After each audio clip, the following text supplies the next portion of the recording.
Hello everyone, and welcome back to Cowboys and Cattle. In our last episode, we moved forward 1 week after Nathan Price's arrest. Amy Fleming struggled to process the impossible truths that had shattered her world, barely holding herself together through days that felt surreal and overwhelming. Lou revealed the secret network that had been protecting Amy during Nathan's manipulation. Ashley, Caleb, Dex, and Katie, all working together to keep her safe without her knowledge. The revelation helped Amy understand she'd never been as alone as she believed, even in her darkest moments. Amy kept asking about Ty, desperate for news, wanting to see her husband but forced to wait while Agent Morrison coordinated security protocols and Ty prepared himself emotionally for the reunion. Amy visited Jack at the care facility and was heartbroken to see how much weight he'd lost, how physically weak he'd become. But when Jack opened his eyes and smiled at her with that unchanged warmth, when he told her simply, "You're strong," Amy found the anchor she needed to face what was coming. The episode ended with Amy walking out of the hospital with warm feeling inside her. If you've been moved by Amy's journey toward healing and strength, please hit that like button and subscribe. Today's episode takes us to another confrontation Amy never wanted to face. Before she can move forward, Amy must confront the man who helped destroy her family. Tim Fleming sits in Hudson jail, transferred from federal custody, available for visitation, and Amy needs answers to questions that have been burning through her since she learned the truth. This is episode 73, and sometimes the hardest person to face is family. Heartland Ranch. Lou's phone rang just after dawn. She was making coffee, still in her pajamas, when the unfamiliar number appeared on the screen. She answered cautiously. Hello? Miss Fleming? This is Officer Garcia from Hudson Correctional Facility. I'm calling to inform you that Timothy Fleming was transferred into our custody last night from federal detention. All paperwork has been processed. He's available for family visitation starting today. Lou's hand tightened on the phone. Tim, her father, here in Hudson. I see. What are the visitation hours? 9 a.m. to 4 p.m. daily. You'll need to bring identification and go through standard security screening. He's being held in the federal wing.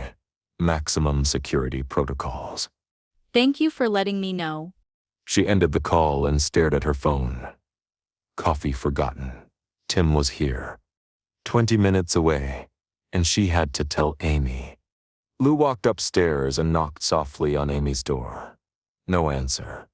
She opened it to find the bed already made. Amy nowhere in sight.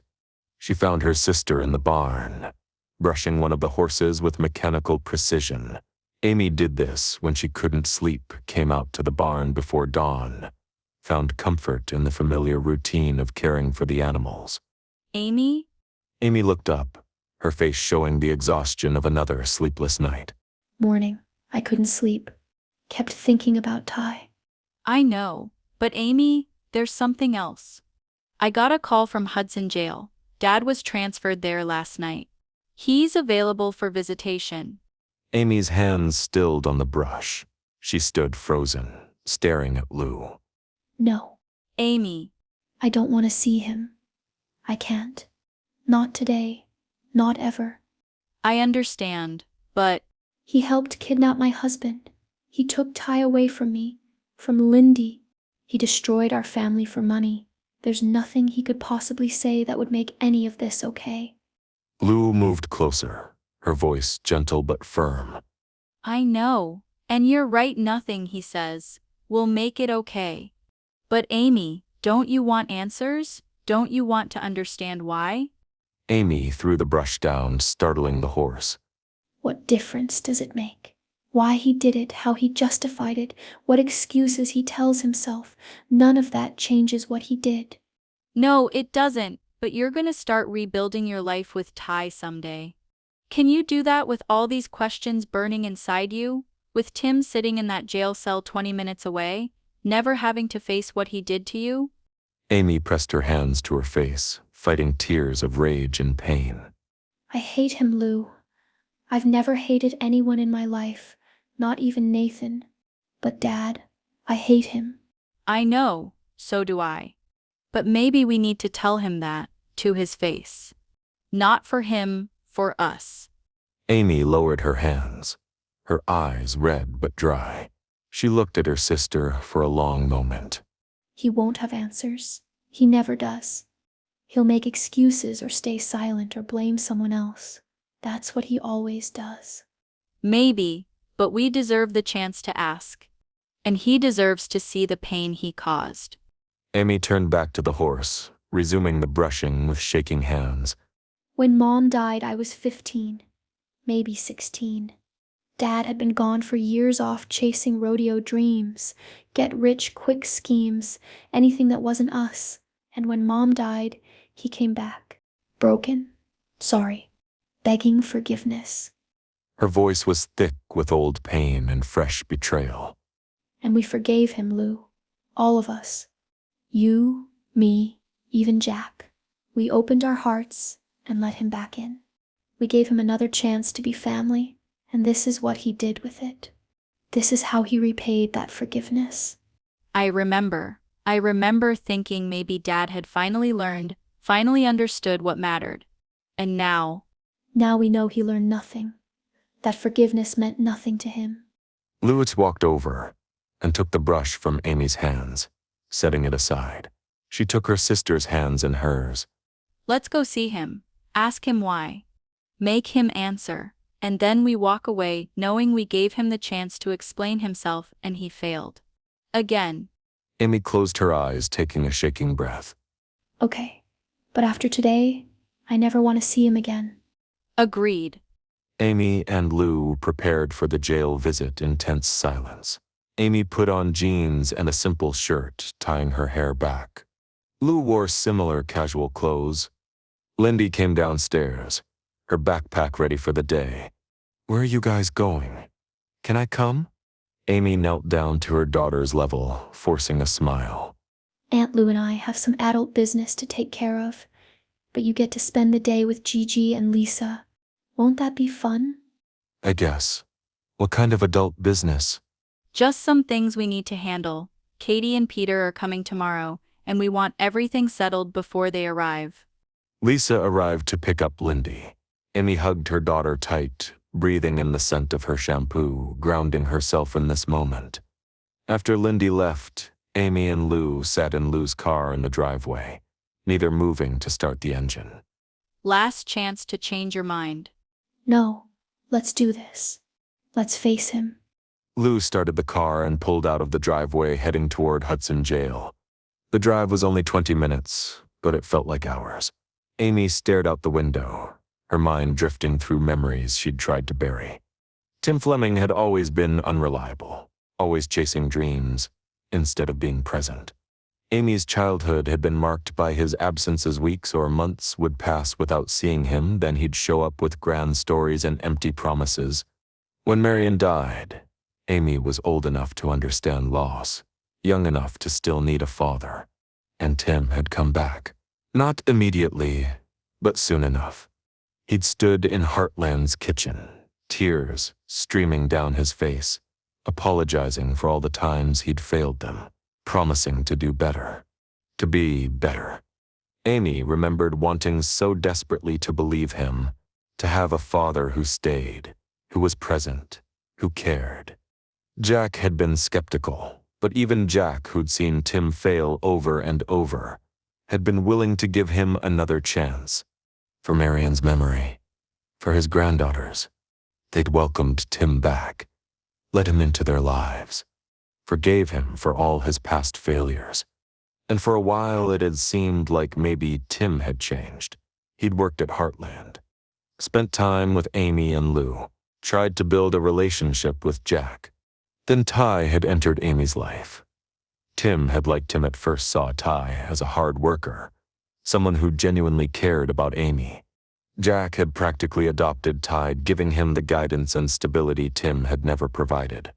Had Tim resented that? Had he been jealous of the relationship between Jack and Ty? Was that why he'd agreed to help the council kidnap him? When did it start? His involvement with the council? Lou kept her eyes on the road. Morrison said at least 7 years. Maybe Dad saw an opportunity to make money and took it without thinking about the consequences. He never thinks about consequences. That's always been his problem. He acts first, deals with the damage later. Or doesn't deal with it at all, just disappears until things blow over. Except he can't disappear this time. He's facing federal charges. Prison time. This isn't something he can charm or scheme his way out of. They drove in silence for another few minutes before Lou spoke again. What are you going to ask him? Just one question. Why? That's all I need to know. Why would he help destroy our family? And if he doesn't answer? Then we leave, and we never come back. The jail was a modern facility, all concrete and security glass and fluorescent lighting. Amy and Lou went through the screening process, metal detectors, identification checks, signing in with the guard. Officer Garcia, the man who'd called Lou that morning, escorted them to the visitation room. Your father is in federal custody, which means restricted visitation. You'll have 30 minutes. No physical contact. Recording devices are active. Do you understand? Yes. He hasn't had any other visitors. You're the first family members to see him since his arrest. The officer opened the door to a small room divided by thick glass. 2 chairs sat on their side. A single chair on the other side, currently empty. Amy and Lou sat down, the plastic chairs uncomfortable and cold.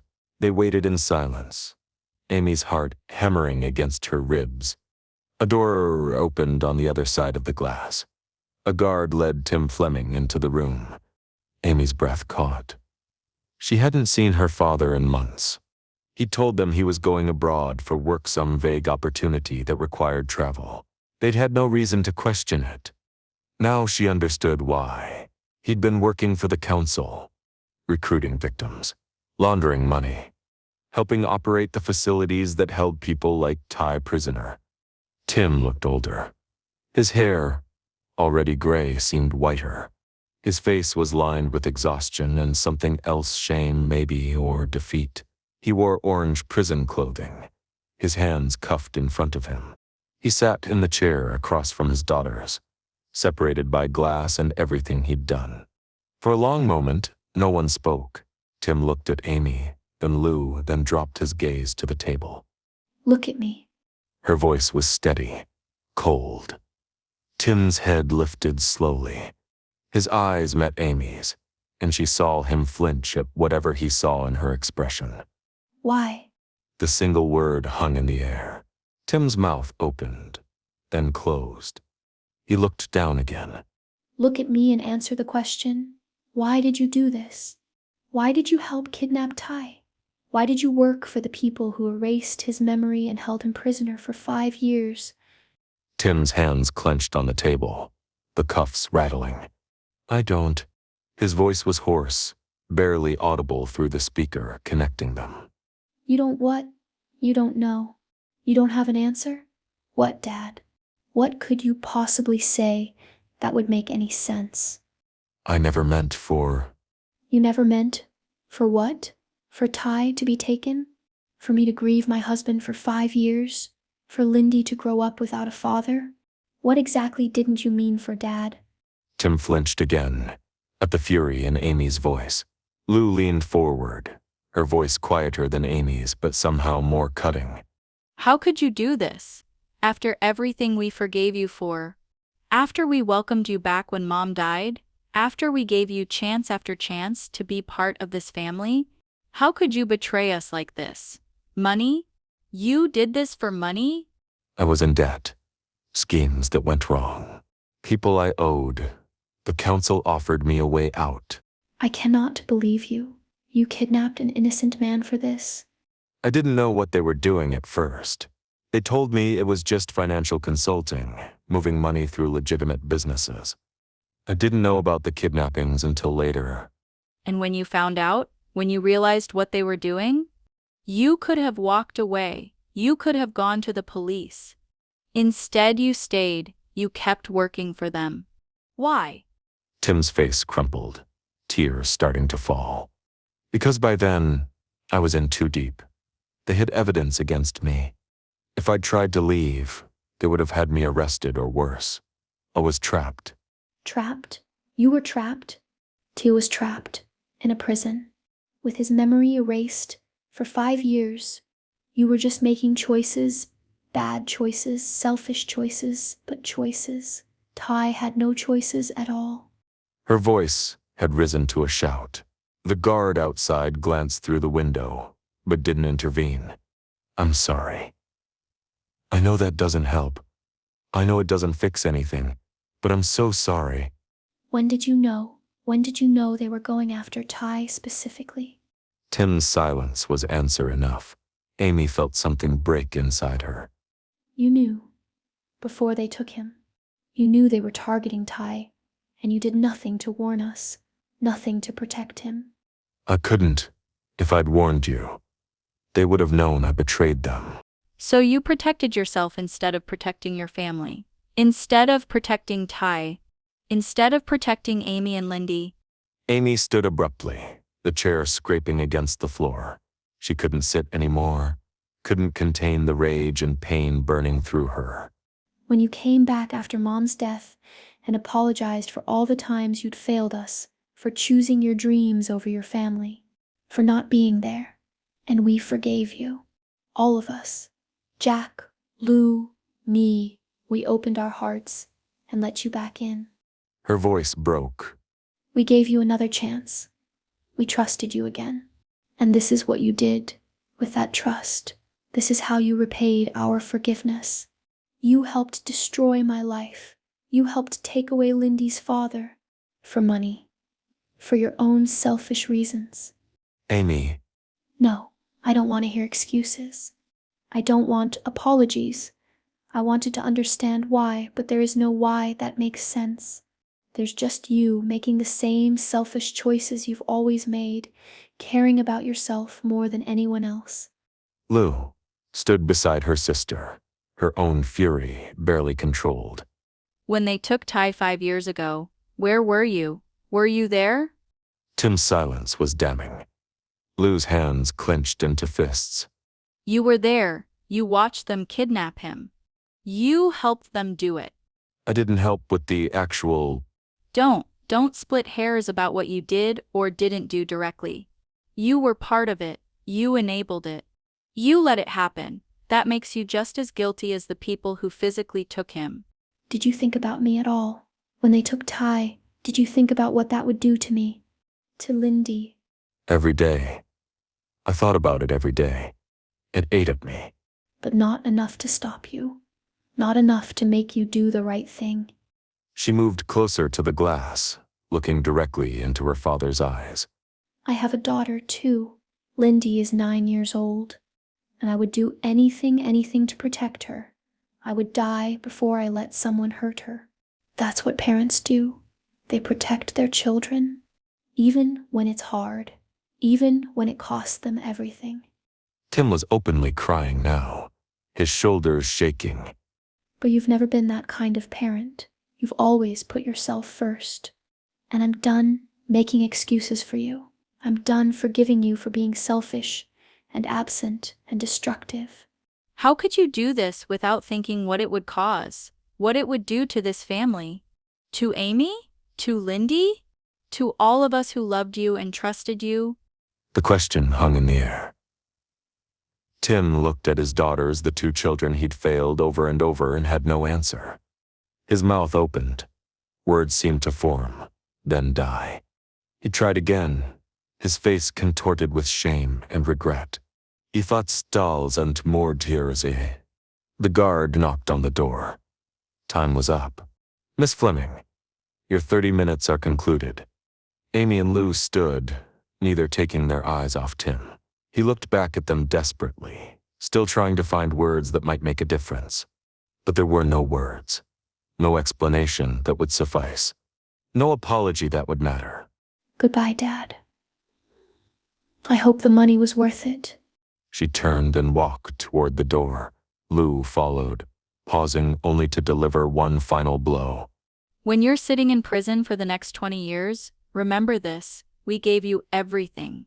our forgiveness, our trust, our love. And you threw it all away for money. I hope you live with that every single day. They walked out of the visitation room, leaving Tim alone behind the glass. Amy heard him calling their names. Amy, Lou, please. But she didn't look back. Officer Garcia escorted them back through security, processing them out. Neither sister spoke until they were in the parking lot, standing beside Lou's car.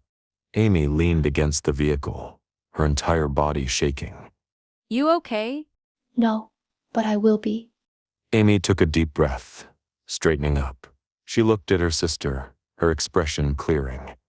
I'm done looking backward, done trying to understand people who don't deserve understanding. When I get Ty back, that's all that matters now. Lou hugged her sister tight. Let's go home. They got in the car and drove away from Hudson Correctional Facility, leaving Tim Fleming behind with his shame and his silence, and the consequences he'd finally have to face. The episode ended with Amy and Lou driving away from the jail, leaving their father behind. Tim Fleming had no answers that mattered, no explanations that made sense. He'd helped kidnap Ty for money, stayed involved because he was in too deep, and watched his own family suffer for 5 years while protecting himself. Amy had asked the question that had been burning inside her, why? And learned that some betrayals have no acceptable reason. Tim was just selfish, just scared, just making the same self-centered choices he'd always made. But Amy didn't have time to dwell on her father's failures. One morning, of confronting the man who helped destroy their family, Amy was ready to stop looking backward. She was ready to face her future, whatever that looked like. Lou drove them back to Heartland. The confrontation with Tim was finally over. That concludes today's episode. Amy and Lou received the call that Tim Fleming had been transferred to Hudson Jail and was available for visitation. Despite Amy's initial refusal to face the father who'd helped destroy her life, Lou convinced her they needed answers before moving forward.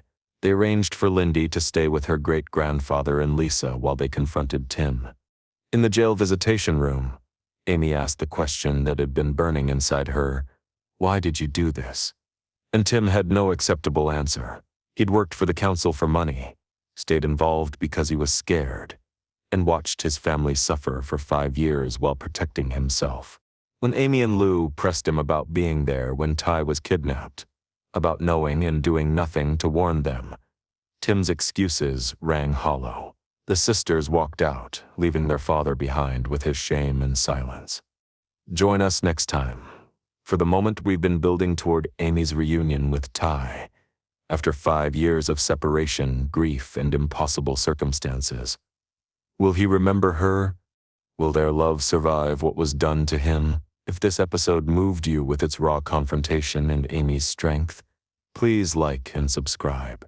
Until next time, this is Cowboys and Cattle.